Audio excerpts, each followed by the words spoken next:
ডাকাতরা রেল লাইনের উপর চর্বি মেখে দিয়েছিল, কারণ তাদের উদ্দেশ্য ছিল সোনায় বোঝাই ট্রেন লুট করা। গ্যাংয়ের নেতা জিমি এতটাই ধূর্ত ছিল যে সে শুধু রেল লাইনের কম্পন শুনেই আন্দাজ করতে পারত ট্রেন কত দূরে আছে। ফাঁদ পেতে তারা কাছের ঝোপঝাড়ে লুকিয়ে গেল এবং অধীর আগ্রহে ট্রেনের অপেক্ষায় করতে লাগলো। ঠিক 10 মিনিট পরে ট্রেনটি নির্ধারিত সময় সেখানে পৌঁছে গেল। উঁচুতে ওঠার ঢাল এবং রেল লাইনে লেগে থাকা চর্বির কারণে চাকাগুলো তাদের গ্রিপ হারাতে লাগলো এবং দ্রুত একই জায়গায় ঘুরতে শুরু করলো। ডাকাতরা ঠিক এটাই চেয়েছিল। তারা সুযোগ পেয়ে ট্রেনের ওপর হামলা চালিয়ে দিল।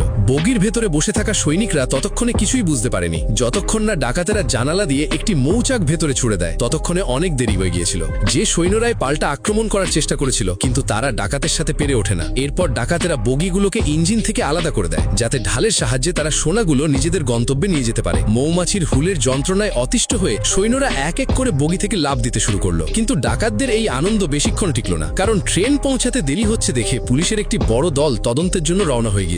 পরিস্থিতি আরো খারাপ হয়ে গেল যখন জানা গেল যে ট্রেনের ব্রেক নষ্ট হয়ে গেছে। যদি ট্রেন সময় মতো না থামতো, তাহলে সমস্ত সোনা আবার সেই স্টেশনেই ফিরে যেত যেখান থেকে যাত্রা শুরু করেছিল, আর তাদের সব পরিশ্রমই বৃথা হয়ে যেত। কিন্তু সৌভাগ্যবশত জিমি এর জন্য আগেই প্রস্তুতি নিয়ে রেখেছিল। 1 ঘন্টা আগে সেটা লোকদের আরেকটি দলকে সামনে পাঠিয়েছিল এবং রেল লাইনের দুই পাশের গাছে অনেকগুলো দড়ি বেঁধে রাখতে বলেছিল। তাদের আশা ছিল এই দড়িগুলো দ্রুত গতির ট্রেনটিকে থামিয়ে দিতে পারবে। তবে তারা বুঝতে পারেনি যে ঢাল এতটাই খাড়া ছিল যে ট্রেনের গতি 300 কিলোমিটার প্রতি ঘন্টা পর্যন্ত পৌঁছে যাবে। যখন ট্রেনটি সেই দড়িগুলোর সঙ্গে ধাক্কা খেল, তখন গতি এতটাই বেশি ছিল যে দুই পাশের গাছ শিকড় সহ উপড়ে গেল। তবে ভাগ্য ভালো, দড়ির সংখ্যা ছিল অনেক বেশি এবং প্রায় 1 কিলোমিটার পর্যন্ত টেনে নেওয়ার পর অবশেষে ট্রেনটি থেমে গেল। এখন তাদের পরিকল্পনার অর্ধেক সফল হয়ে গিয়েছিল। সবাই দ্রুত গাড়ি থেকে সোনা নামানোর কাজে লেগে পড়ল। পুলিশকে বিভ্রান্ত করার জন্য জিমি ইচ্ছাকৃতভাবে একটি ভারী ঘোড়ার গাড়ি অন্য পথে পাঠিয়ে দিল, যাতে তার চাকার দাগ দেখে পুলিশ ভুল পথে চলে যায়। কিন্তু সে শেরিফের বুদ্ধিমত্তাকে অবমূল্যায়ন করেনি। শেরিফ সেই খালি গাড়ির পিছু নেয়নি, বরং সে সরাসরি জিমির পিছু নিয়ে সেখানে পৌঁছে গেল। খুব শীঘ্রই শেরিফ